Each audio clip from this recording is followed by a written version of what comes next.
अस्सलाम वालेकुम दोस्तों, मेरा नाम है हारिस और आज मैं आपको मैक्रो इकोनॉमिक्स का एक बहुत इंपॉर्टेंट मॉडल सिखाने वाला हूँ, ISRM मॉडल। ये मॉडल बताता है कि गुड्स मार्केट और मनी मार्केट किस तरह मिलकर इंटरेस्ट रेट और नेशनल इनकम डिसाइड करते हैं। तो चलें वीडियो की तरफ चलते हैं। अच्छा, इसमें हमारे पास ये दो टाइप्स हैं, एक्सपेंशनरी एंड कॉन्ट्रैक्शनरी।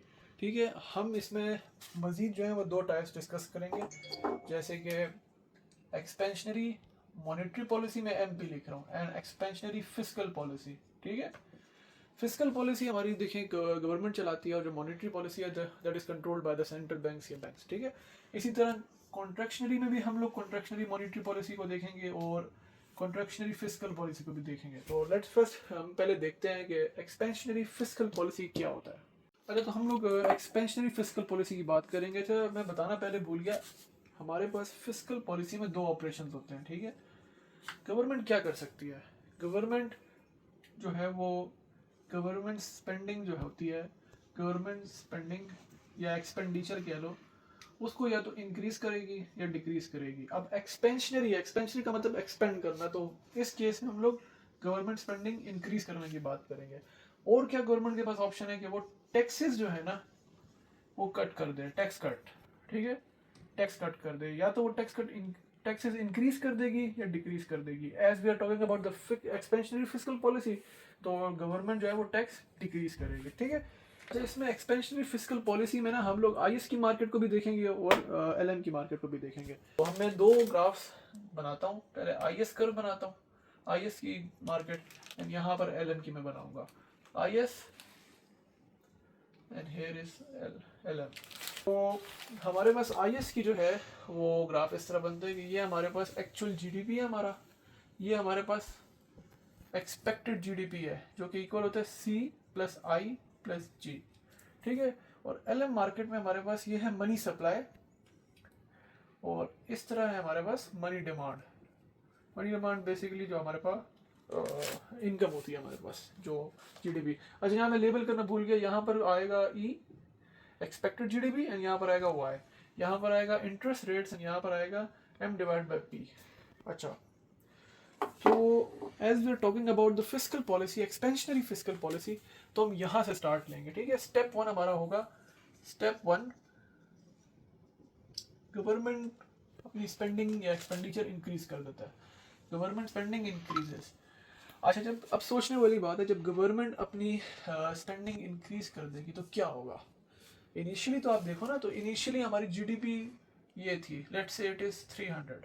ठीक है, यहाँ पर भी हम लिख देते हैं 300, और 300 पे हमारे पास लेट्स से इंटरेस्ट रेट्स थे 7%। ओके, तो इनिशियली अच्छा, अब गवर्नमेंट ने स्पेंडिंग इंक्रीज कर दी। एज जब गवर्नमेंट स्पेंडिंग इंक्रीज करेगी क्या होगा कि हमारी जो GDP होगी वाई वो भी इंक्रीज कर जाएगी। तो हमारा नया जो कर्व बनेगा वो ऊपर इससे बनेगा, लेफ्टवर्ड शिफ्ट होगा। यहाँ पर हमारा कर्व बनेगा, ये इंटरसेक्ट कर रहा है, तो हमारी न्यू GDP बन गई फॉर लेट्स से 350। अच्छा, अब let's jump to the LM के इस पे, इस जो हुआ है यहाँ पर जो गवर्नमेंट स्पेंडिंग इंक्रीज हुई है, इसका यहाँ क्या इफेक्ट होगा। तो स्टेप नंबर 2 लिखते हैं, इस पे यहाँ ये इफेक्ट होगा कि देखें गवर्नमेंट स्पेंडिंग इंक्रीज हुई, जिसकी वजह से हमारे पास जो GDP थी, इनकम थी, वो इंक्रीज हुई। अब यहाँ देखें, एज हमारी इनकम इंक्रीज हुई, इनकम कितनी हो गई 350, तो हमारा मनी डिमांड बढ़ गई। मनी डिमांड अब कितनी है, Y इज इक्वल टू 350।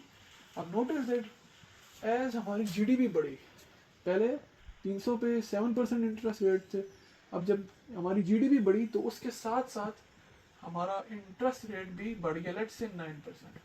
क्या हुआ कि हमारा इंटरेस्ट रेट भी इंक्रीज हो गया। अब ये जो इंटरेस्ट रेट इंक्रीज हुआ, इसका IS मार्केट में क्या इफेक्ट है वो वापस देखते हैं हम लोग। स्टेप नंबर 3, स्टेप नंबर 3 हमारे पास है कि एज आर इंक्रीज, हमने कहा था कि R जब इंक्रीज होता है, इंटरेस्ट रेट इंक्रीज होते हैं, तो हमारी इन्वेस्टमेंट कम हो जाती है, मैंने आपको पहले बताया था। तो हमारी इन्वेस्टमेंट कम हो जाएगी, इन्वेस्टमेंट कम हो जाएगी तो हमारी ओवरऑल जो GDP है, Y है, इनकम वो डिक्रीज कर जाएगी। तो यहाँ थी ना, ये हमारे पास E2 था, E2 से अब ये वापस डायरेक्ट गिरेगी E into E3, हमारी GDP फॉल कर गई लेट्स से 250 पर। ठीक है, अब इसका डायरेक्ट फिर इफेक्ट इस पे आएगा LM मार्केट पे, वो होगा स्टेप 4, विच विल बी के एज GDP डिक्रीज, आउटपुट हमारा डिक्रीज कर गया, उसकी वजह से क्या हुआ, देखिए कितने पे आ गए 250 पे, हम लोग शिफ्ट वो करेंगे, तो money demand is equal to Y is equal to 250। हमारा जीडीपी कम हुआ जिसकी वजह से इंटरेस्ट रेट भी कम हो गए, लेट्स से 5%, इंटरेस्ट रेट भी डिक्रीज कर गए। तो ओवरऑल कहने का मतलब ये है कि इसमें ये क्राउडिंग आउट इफेक्ट आता रहेगा कि भाई इसमें जो भी ऑपरेशन हुआ उसका इफेक्ट इधर भी आएगा, इसका इफेक्ट उधर भी आएगा। तो इसका ISLM कर्व कैसे बनेगा? इसका ISLM कर्व बनेगा कुछ ऐसे। अच्छा, तो हम ISLM कर्व बनाते हैं इसका। हमारे पास ये आ गई IS curve, YR, and this is our LM curve, ठीक है। तो एक्सपेंशनरी फिस्कल पॉलिसी में हमारी जो IS कर्व है वो शिफ्ट कर जाएगी टुवर्ड्स राइट साइड, ठीक है, अपवर्ड शिफ्ट कर जाएगी। अच्छा, तो हम अब एक्सपेंशनरी मॉनेटरी पॉलिसी की बात करेंगे। मैंने वैसे ही पहले से ही ड्रॉ कर लिया ताकि टाइम वेस्ट ना हो। अच्छा, तो मॉनेटरी पॉलिसी में हमारे पास क्या दो ऑपरेशन होते हैं? मॉनेटरी पॉलिसी में MP में हमारे पास दो ऑपरेशन होते हैं कि या तो जो बैंक्स हैं वो मनी सप्लाई इंक्रीज कर देते हैं और डिक्रीज कर देते हैं, या वो जो है वो इंटरेस्ट रेट को इंक्रीज करते हैं या डिक्रीज कर देते हैं। As we are talking about the expansionary monetary policy, so the banks will increase the money supply, ठीक है। यहाँ पर आप अगर देखें तो हमारी LM कर्व से स्टार्ट हो रहा है हमारा स्टेप 1। हमने पहले मनी सप्लाई बढ़ा दी, MS1 था ये, MS1 से MS2 हो गया, ठीक है। तो इस बात पे गौर करें आप, तो ये हुआ कि जब MS1 था तो हमारे पास जो इंटरेस्ट रेट्स था वो थे 7%। जब जैसे ही हमारे पास वो हुआ मनी सप्लाई बढ़ा तो हमारा जो इंटरेस्ट रेट है वो कम हो गया, ठीक है, 6% पे चले गए with the same output level, ठीक है। मैंने यहाँ मेंशन भी किया है MS increases that causes the decrease in the interest rate. अब इसका इफेक्ट इधर क्या आएगा? इसका इफेक्ट ये आएगा, as interest rate decreased investment will increase and the overall GDP will increase. E2 हमने इधर किया, E2 जो है अब यहाँ पर देखेंगे 350 हमारी GDP हो गई है। अब इसका इफेक्ट इधर LM मार्केट में देखेंगे, LM मार्केट में Y जैसे ही हमारा आउटपुट इंक्रीज हुआ है तो उसकी वजह से इंटरेस्ट रेट भी इंक्रीज हो गया। यहाँ पर हमारे पास ये वही मैं इसकी बात कर रहा हूँ अभी, जैसे ही हमारे पास देखें आउटपुट इंक्रीज हुआ तो हमारा इंटरेस्ट रेट वापस से बढ़ गया और वो अब 8% पे चला गया। इसका इफेक्ट वापस जो है ये हुआ कि interest rate was increase, so due to that investment fall and the overall GDP fell. E3 हमारा जो GDP है वो 250 पे चला गया और इसका इफेक्ट यहाँ पर क्या हुआ कि GDP जैसे ही गिरा 250 पे तो हमारा इंटरेस्ट रेट फिर गिर गया। Let's draw the ISLM curve इसकी।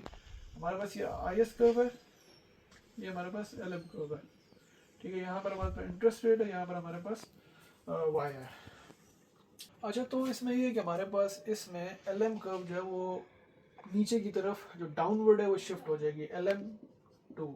Now let's talk about the contractionary fiscal policy, ठीक है। फिस्कल पॉलिसी का आपको मैंने ऑपरेशन बताया था कि या तो गवर्नमेंट फंडिंग इंक्रीज होगी या डिक्रीज होगी, ठीक है, या तो टैक्सेस इंक्रीज या डिक्रीज होगी। अब हम कॉन्ट्रैक्शनरी की बात करें तो हम जो मनी सप्लाई है उनको कम करेंगे, ठीक है, जो इकॉनमी में पैसा उसको कम करेंगे। तो गवर्नमेंट होगी वो अपनी स्पेंडिंग डिक्रीज कर देगी, ठीक है।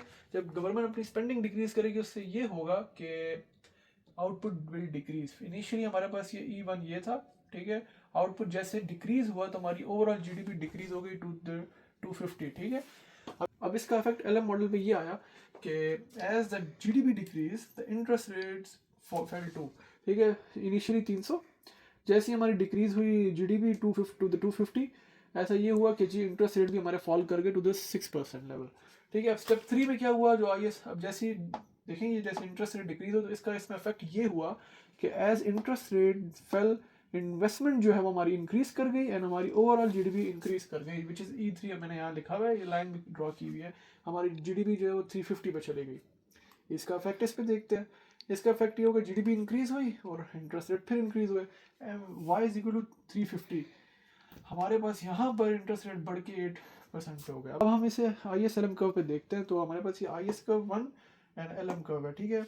इनिशियली हमारे पास 300 GDP 7% इंटरेस्ट रेट।